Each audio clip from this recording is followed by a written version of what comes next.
안녕하십니까. 암호화폐 정보를 전달해드리는 닥터 비트맨입니다. 네, 구글 데이터가 비트코인 상승에 대한 새로운 힌트를 제공했다고 합니다. 네, 암호화폐 미디어 CCN의 22일 보도에 따르게 되면 구글 트렌드의 데이터가 비트코인이 앞으로 더 나아갈 수 있도록 하는 상승에 대한 힌트를 제공했다고 전했다고 하네요. 네, 2017년 말 비트코인의 최고가를 경신하고 있을 당시에는 일본, 미국, 한국을 포함한 주요 암호화폐 시장의 거의 모든 주류 매체가 비트코인을 광범위하게 다루어서 투자자들 사이에 포모 때문에 두려워했다고 합니다. 네, 포모는 간단하게 말씀드리면 암호화폐 가격이 오르는데 내 돈은 아직 투자되기 전이기 때문에 내가 돈을 안 넣었는데 가격이 오르면 어떡하지? 내가 돈을 못 벌 텐데 그러면 빨리 이제 돈을 넣어야겠다 해서 투자보다는 약간 투기적인 성향으로 투자하는 그런 심리를 의미하게 됩니다. 네, 당시 소규모 개인 투자자들에 의해 촉발된 비트코인의 폭발적 가격 상승은 근 2만 달러까지 이렇게 가까워졌었죠.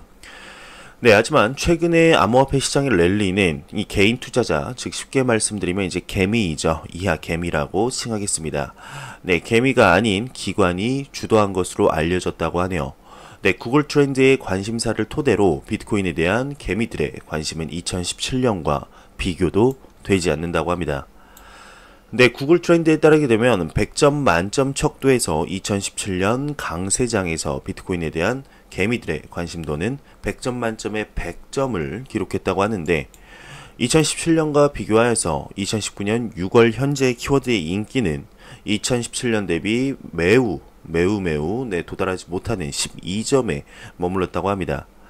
네, 그레이스케일의 1분기 보고서도 이 이론 자체를 뒷받침했는데 이는 개미들이 여전히 게임에 참가하지 못하고 있다. 암호화폐 시장에 투자를 못하고 있다라고 보시면 될 것 같습니다. 네, 기관 투자가들은 1분기 그레이스케일의 제품의 총 수요에서 가장 높은 비중을 차지했고 이는 또한 지난 12개월 동안의 유입 비중과도 일치했다며 우리가 이전 보고에서 언급했듯이 많은 기관 투자자들은 현재의 하락을 매력적인 진입점으로 볼 수 있다고 하는데 네, 따라서 기관 투자자들의 자본 유입이 지난 6개월 동안 소규모 투자자들, 즉 개미들이 많지 않은 상태에서 시장을 회복하게 했다면 개미들이 개입하기 시작하면 시장은 더욱 큰 모멘텀을 형성해야 할 것으로 분석가들은 추측하고 있다고 합니다. 네, 즉 이제 개미들이 달라붙으려면 더욱더 큰 상승을 이끌어서 강력한 포모의 이런 심리를 이끌어야 한다라고 얘기가 나오고 있는데 네, 정말로 이제 암호화폐 대상승장, 암호화폐 지금 가격, 암호화폐에 관심도 없으신 분들이 암호화폐에 슬슬 관심을 가지게 된다면 아마 강력한 불장이 찾아오지 않을까 싶습니다. 아직까지는 부족한 것 같습니다. 네, 여러분들도 근데 아마 느끼시지 않을까 싶은데요. 지금 비트코인 가격이 1,000만원을 돌파하면서 주변 사람들한테 많은 이런 질문들을 받지 않나요? 일단 저 같은 경우도 지금 비트코인 1,000만원 넘었네. 뭐 어떻게 돈을 넣어야 돼? 말아야 돼? 뭐 어떻게 해야 돼? 뭐 투자하려면 어떻게 해야 돼? 네, 이런 말들을 되게 많이 지인들한테 듣습니다. 아마 여러분들도 다르지 않을까 싶은데 이런 상황을 보게 되면 곧 이지 않을까요? 이제 암호화폐의 대상승장, 정말 역대급 랠리가 이제 곧 시작될 것 같은 그런 느낌이 드네요. 네, 비트코인에 인도 프리미엄이 발생했다고 합니다. 규제의 영향이지 않은가? 네, 이런 기사가 나왔는데요. 블록체인 미디어 크립토글로브에 따르게 되면 인도 현지 거래소에서 비트코인이 약 8만 루블에 거래되고 있다고 합니다. 네, 이를 미 달러화로 환전하게 되면 약 1만 1,500달러라고 하는데요. 글로벌 평균 가격 1만 860달러와 비교해 약 한 700달러 정도 형성된 가격이라고 하죠. 근데 미디어는 이와 관련하여 다른 국가와 비교해 비트코인을 구입하기 힘들다는 점에서 인도 프리미엄이 붙고 있다며 앞서 인도 당국은 현지 은행과 금융기관이 암호화폐 관련 서비스를 제공하는 것을 금지한 바 있다 이렇게 분석을 했는데 조금 더 자세한 내용이 나와서 한번 가져와 봤습니다. 인도 비트코인 거래 11,700달러 프리미엄 이런 기사인데요.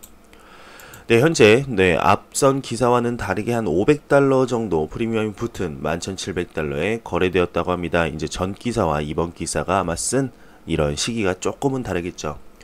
네, 2018년 인도에서 암호화폐가 금지되었었는데 인도 중앙은행 RBI는 은행들에게 암호화폐 서비스와 거래를 중단하라고 명령한 바 있었죠. 그래서 굉장히 논란이 많았습니다. 네, 바이낸스 CEO인 장펑자오는 프리미엄에 대한 기사를 인용하면서 암호화폐 금지가 시장에 더 많은 관심을 불러일으킬 가능성이 있음을 시사했는데, 네, 이 CG가 참 올바른 이런 생각을 하는 것 같습니다.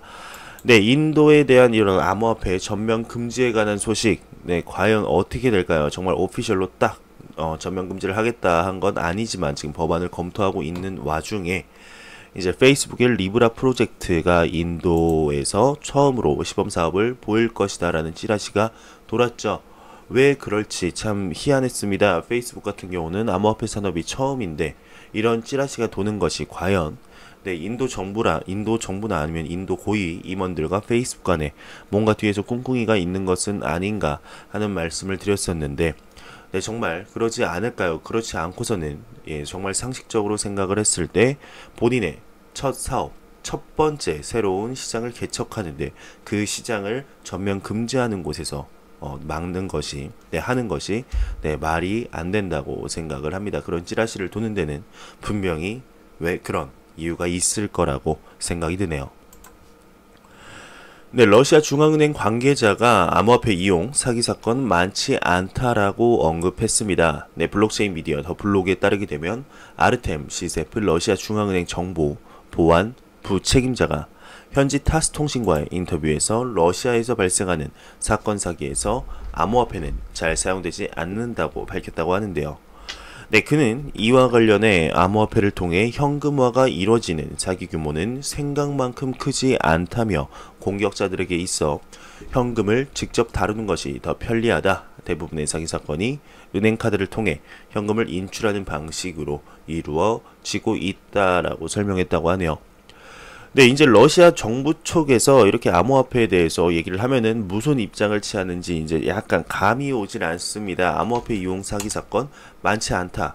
네, 제목만 보면은 이렇게 옹호하는 듯한 이런 제목인데 내용을 또 보게 되면은 암호화폐를 그냥 사용을 안 하니까 당연히 이런 사건 사고율이 없겠죠.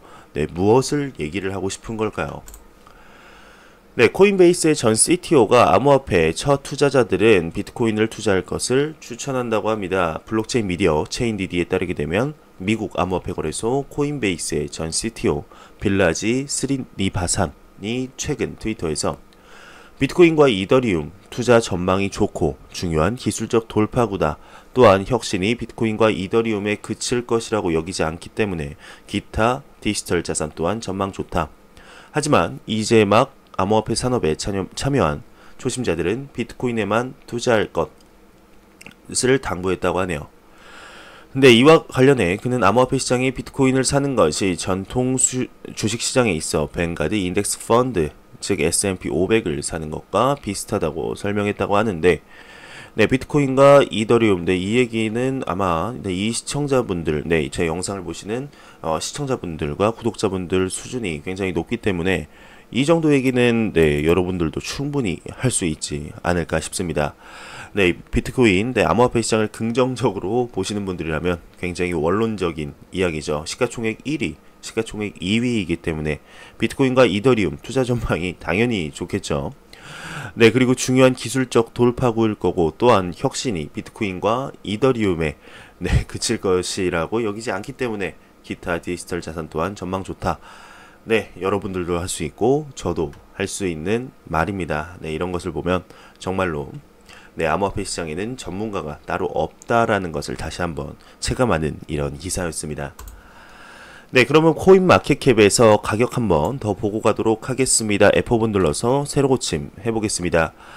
좋습니다. 비트코인이 전날 대비 3% 정도 상승을 하면서 1278만원, 즉 1200, 약 80만원 정도를 유지하는 모습을 보여주고 있습니다. 기타 다른 알트코인들도 전체적으로 소폭 상승하는 모습을 보여주고 있는데요. 트론이 지금 또 4% 정도 상승을 하면서 어제 에이다가 시가총액 10이었는데 다시 트론이 12를 차지한 모습을 볼 수가 있습니다. 네, 트론과 에이다 굉장히 열심히 싸우고 있네요. 시가총액 자체가 그렇게 크게 차이가 나지 않기 때문인데, 네, 좋습니다. 이러한 암호화폐의 소폭 상승, 네, 대상승장으로 가는 발판이 되었으면 좋겠습니다. 네, 최근 이제 페이스북 리브라 프로젝트에 관해서 이런저런 얘기들이 굉장히 많이 나오고 있죠. 네, 그 와중에 이제 가짜 리브라 판매 사이트가 등장했다고 합니다. 네, 공식 홈페이지와 식별 자체가 어렵다고 하는데요. 네, 페이스북 암호화폐 리브라의 공식 홈페이지와 거의 식별이 힘든 가짜 리브라 피싱 사이트가 등장해서 투자자들의 주의를 요하고 있다고 합니다. 네, 해당 사이트의 이제 주소는 칼리브라.com이라고 하는데, 사이트에 접속하게 되면 실제 리브라 홈페이지와 디자인 및 구성이 완전히 일치한다고 합니다. 단, 리브라 공식 사이트 왼쪽 상단에는 Get Start 대신 토큰 프리세일이라는 링크가 자리를 잡고 있고, 해당 링크에 접속하면 600리브라를 2이더리움, 8000리브라를 20이더리움에 판매를 하고 있다고 하네요. 네, 이걸 보시는, 이 영상을 보시는 시청자분들, 구독자분들도 네, 주의하시길 바랍니다. 네, 리브라 프로젝트 아직까지 뭐 공식 ICO를 한다는 얘기도 없고 판매를 한다는 얘기도 없기 때문에 리브라를 살 수 있다? 사기, 바로 이런 생각이 딱 드셔야 될 것 같습니다. 네, 페이스북이 이제 칼리브라 개발 인력을 채용한다는 공고를 냈다고 하네요. 네, 암호화폐 전문 미디어 코인텔레그래프 20의 보도에 따르게 되면 페이스북이 공식 사이트 채용란에 산하 암호화폐 지갑 칼리브라 개발을 위한 주석 데이터 사이언스를 채용한다고 공지했다고 합니다. 네, 해당 직책은 칼리브라 지갑 개발을 위한 데이터 분석, 로드맵 수립, 그룹 운영 등을 담당한다는 설명인데, 네, 이와 관련해 페이스북은 최소 8년 이상의 정량적 분석 경험, 최소 10명 이상의 그룹을 최소 5년 이상 관리한 경험 등 까다로운 조건으로 심사하고 있다고 합니다. 네, 관련 채용 소식에 대한 자세한 정보와 유의사항은 페이스북 공식 홈페이지에서 확인할 수 있다면서 기사가 마무리되고 있네요. 네, 미 하원금융서비스위원회가 내달 17일 리브라 청문회를 개최한다고 합니다. 미 의회 하원금융서비스위원회가 다음 달 17일 페이스북 자체 발행 암호화폐 프로젝트 리브라에 대한 청문회를 개최한다고 발표했는데, 네, 이날 위원회는 리브라가 소비자, 투자자 및 미국 금융 시스템에 미치는 영향에 대해 검증할 계획이라고 하네요. 네, 한편 맥신 윌터스 하원 금융서비스위원회 위원장은 최근 페이스북 측에 있을지 모를 위험 요소에 대한 조사를 할 수 있도록 암호화폐 발행 계획을 잠시 중단해달라고 요구했다고 하는데, 네, 그러면서 그는 암호화폐로 인해 야기되는 사생활과 국가 안보 우려, 사이버 보안 위험, 거래 위험에 대한 심각성을 인지해야 한다라고 언급을 했습니다. 네, 과연 이 청문회에서 어떠한 얘기들이 오가게 될지 지켜보도록 하겠습니다. 네, XRP 팁밭에 관한 소식입니다. 시스템 다운 문제를 복구했다고 하는데, 암호화폐 전문 미디어 AMB 크립토에 따르게 되면 XRP 팁봇 응용 프로그램 개발자죠, 위셋 윈드가 본인의 트위터를 통해 팁밭이 지난 23일 몇 시간가량 중단이 됐으나 이내 시스템을 복구했다며, 이와 관련해 그는 매우 사소한 문제로서 이용자들은 전혀 걱정할 필요가 없다라고 당부를 했네요. 네, 오갑수 신입, 네, 블록체인 협회장이 암호화폐 제도권 진입이 필요하다라고 언급을 했습니다. 우리 갑수 형님 과연 어떤 얘기를 했을까요? 네, 제2대 한국 블록체인 협회 회장으로 취임한 오갑수 신입 회장이 정부가 암호화폐의 여러 문제점을 지적하는 것에 대해 그렇게 생각하면 뭐든지 문제점이 있다고 신랄하게 비판을 했습니다. 뭔가 속이 시원해지는데요. 네, 오 회장은 회장 내정 이튿날인 지난 17일 코인데스크 코리아를 만나서 블록체인 4차 산업혁명의 혁신적인 분야로 발전할 건데 한국은 잘 되려다 무너졌다고 안타까움을 토로했다고 합니다. 네, 그는 경제의 새로운 시대가 열리고 있는데 뒤처지면 안 된다며 4차 산업은 지금 선점하지 못하면 승자 독식으로 구글, 아마존 등에 독점돼 나중에 정말 힘들어질 것이라고 말을 했다고 합니다. 현재 암호화폐 시장에 투자하고 있는 많은 분들의 얘기를 정말 속 시원하게 말한 것 같은데요.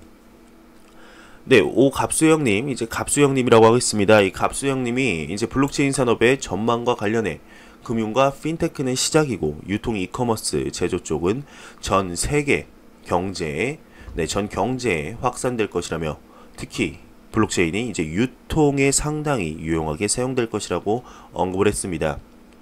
네, 자금 세탁 방지는 금융의 근본이니 철저히 지켜야 한다고 말을 했는데 그는 FATF의 자금 세탁 방지 기준에 따라 중소형 암호화폐 거래소가 퇴출 위기를 느끼는 것에 대해 글로벌 은행도 미국에서 엄청난 벌금을 받았다며 최소한의 요건이 생길 것이라고 예상했다고 합니다. 네, 그러면서 갑수형님이 정부는 암호화폐의 문제점을 지적하는데 그렇게 생각하면 뭐든지 문제점이 있다. 그걸 어떻게 건전하고 창조적으로 새롭게 발전시키느냐가 중요하다고 언급을 하고 앞으로 정부를 상대로 협회의 요구와 목소리를 전달하겠다는 뜻을 밝혔다고 합니다. 제도적으로 인정이 돼야 활성화가 된다며 암호화폐 산업의 제도권 진입이 필요하다고 역설했다고 하네요. 네, 이 갑수형님이 이제 충남 논산 출신이라고 합니다. 대전고 서울대 상과대학을 졸업한 뒤에 서울대 대학원에서 경영학 석사, 펜실베니아 대학교에서 와튼 경영 대학원에서 그 경영학 박사 학위를 받았다고 하네요.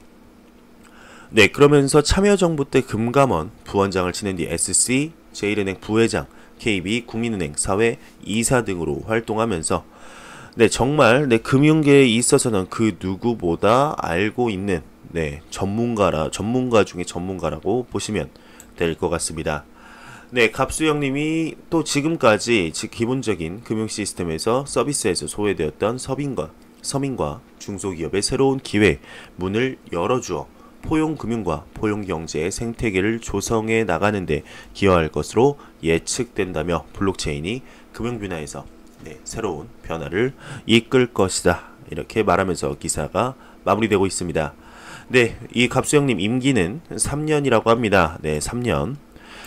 네, 이 3년 동안 우리 이제 블록체인 협회장 갑수형님께서 많은 일들을 하셨으면 좋겠습니다. 정말 암호화폐 시장, 우리나라 정부에서 굉장히 안 좋게 보는데 우리나라 정부에서 안 좋게 보았던 인식을 조금이라도 좀 바꾸는데 기여를 하셨으면 좋겠습니다. 우리 갑수형님 화이팅입니다. 네, 국제결제은행 BIS가 대형 테크 기업 금융 참여 새로운 리스크를 만들 것이다 라는 언급을 했습니다. 네, 국제결제은행이죠. BIS는 페이스북, 구글, 아마존과 같은 대형 테크 기업이 제공하는 금융 서비스가 은행 업계에 여태까지 없었던 새로운 유형의 리스크를 가져올 수 있다 경고했는데 네, 국제결제은행은 대형 기술 업체들의 금융시장 진입이 효율성과 금융적 수용성을 개선할 수 있지만 새롭고 복잡한 관련 리스크가 발생할 수 있고 규제 기관들이 이에 대비해야 할 것이라고 밝혔다고 합니다. 네, 은행은 테크 기업들이 광범위한 이용자 기반과 이용자 데이터, 다양한 사업 모델을 가지고 있기 때문에 금융 서비스 업계를 빠르게 변화시킬 수 있다고 전망했는데요. 네, 또한 저비용 구조 사업으로 확장이 쉽고 방문이 많은 플랫폼 네트워크를 갖추고 있어 은행 미 이용자에 대한 금융적 수용성도 크게 확대될 것이라고 보면서 대기업들이 정보 네트워크 활동 루프를 효과적으로 활용해 금융 분야에 빠르게 침투할 것이라고 전했다고 합니다. 네, 반면 국제결제은행들은 이제 이러한 특성들이 시장 지배력과 관련해 새로운 리스크와 비용을 야기할 수도 있다고 짚으면서 예상되는 리스크뿐만 아니라 익숙하지 않은 새로운 유형의 리스크를 초래할 수도 있다 이렇게 덧붙였다면서 네, 한편 페이스북과 같은 기업들이 규제 기준과 국경을 초월하는 활동으로 전례 없는 규제 문제를 일으킬 것으로 예상이 된다고 하네요. 네, NH증권과 업비트의 이제 두나무와 MOU, MOU를 체결했는데 암호화폐 대응을 확대한다고 합니다. 네, NH투자증권은 암호화폐 거래소 업비트와 증권플러스를 운영하는 두나무와 24일 강남 두나무 본사에서 플랫폼 공유를 통한 제휴 서비스 확대에 대한 업무 협약, 즉 MOU를 체결했다고 합니다. 네, 두 회사는 이번 업무 협약에서 양사의 증권 플랫폼을 이용하는 고객의 잔고를 실시간 동기화하고 주식 주문 체결 내역을 고객의 신청에 따라 어느 플랫폼에서든 알림을 받을 수 있는 시스템을 구축하기로 했다고 하는데, 네, 양사는 이미 4월부터 암호화폐 시세 정보 수급에 대한 계약을 체결하여서 NH투자증권 모바일 트레이딩 시스템에 암호화폐 시세를 제공하고 있다고 합니다. 네, 이번 업무 협약을 통해 양사는 향후 암호화폐로 대표되는 디지털 자산 시장에 대한 대응과 제휴를 확대해갈 예정이라고 하면서, 네, 안인성 NH투자증권 WM 디지털 본부장 상무는 양사 디지털 영역 여러 접점에서 각사의 역량과 장점을 최대한 활용한 제휴 모델을 만들어가고 있다. 궁극적 목표는 고객 관점에서 필요한 최적화된 선도적 서비스 구축이며 기술을 통한 핀테크 기술을 통한 고객 경험 확대에 대한 지속적인 시도가 이어질 것이다 라며 기사가 마무리되고 있습니다. 네, 바이낸스에서 바이낸스 체인 기반 스테이블 코인 USDSB가 첫 상장한다고 합니다. 네, 글로벌 암호화폐 거래소 바이낸스가 바이낸스 체인 기반의 스테이블 USD 버전인 USDSB에 대한 거래상을 상장한다고 합니다. 네, 이 스테이블 USD에 대한 유래된 스테이블 코인은 미국 달러에 1대1로 고정이 되어 있고 크립토 스타트업 스테이블에 의해 또한 개발이 되었다고 합니다. 네, 과연 이 소식, 이 코인 어떠한 영향을 미치게 될까요? 네, USDT에 발음이 꼬이네요. USDT에 좀 많은 영향을 미치게 될 것 같은데 어떻게 될지 지켜보도록 하겠습니다. 네, 코인베이스에서 3만 개의 이더리움이 투매가 됐다고 합니다. 손털기 작업이 아닌가 하는데, 네, 암호화폐 전문 미디어 AMB 크립토에 따르게 되면 지난 23일 오전 9시부터 40분 동안 미국 암호화폐 거래소 코인베이스에서 약 3만 이더리움이 투매되고 해당 시간 동안 이더리움 시세가 3% 하락했다고 합니다. 네, 실제로 3만 이더리움이 300달러에 매도되는 것이 포착이 되었다며 유명 트레이더 돈 알트가 이는 누군가가 코인베이스에서 보유하고 있는 이더리움을 털어버리기 위해 슬리피지가 발생하는 것을 무시하는 처사라는데, 네, 여기서 슬리피지는 거래량 감소 및 유동성 저하 등으로 매도 호가 차이에 평소보다 크게 벌어지고 실제 체결가가 주문가보다 불리한 가격으로 체결되는 현상이라고 합니다. 네, 이렇게 제가 준비해온 소식은 여기까지입니다. 마지막으로 암호화폐 코인마켓캡에서 리블 XRP 가격 한 번 더 보고 마무리하도록 하겠습니다. 네, 현재 544.61원, 항상 F5번 누르면 새로 고침하면 가격이 1원이 떨어졌었는데 한번 보도록 하겠습니다. 네, 541.65원. 네, 이번에는 3원이나 떨어졌네요. 이 정도면은 뭔가 있지 않나 싶은데, 네, 이렇게 암호화폐 시장의 소폭 상승이 정말 대상승장으로 가는 발판이 되었으면 좋겠습니다. 네, 제가 준비해온 소식은 여기까지입니다. 영상이 도움이 되셨다면 구독, 좋아요, 그리고 광고 한 편만 처음부터 끝까지 시청해 주시기 바랍니다. 이 채널은 오직 광고 수익으로 운영이 되게 됩니다. 네, 항상 영상 시청해 주시는 시청자분들, 구독자분들 너무 감사합니다. 저는 다음 영상으로 찾아뵙도록 하겠습니다. 지금까지 닥터 비트맨이었습니다. 감사합니다.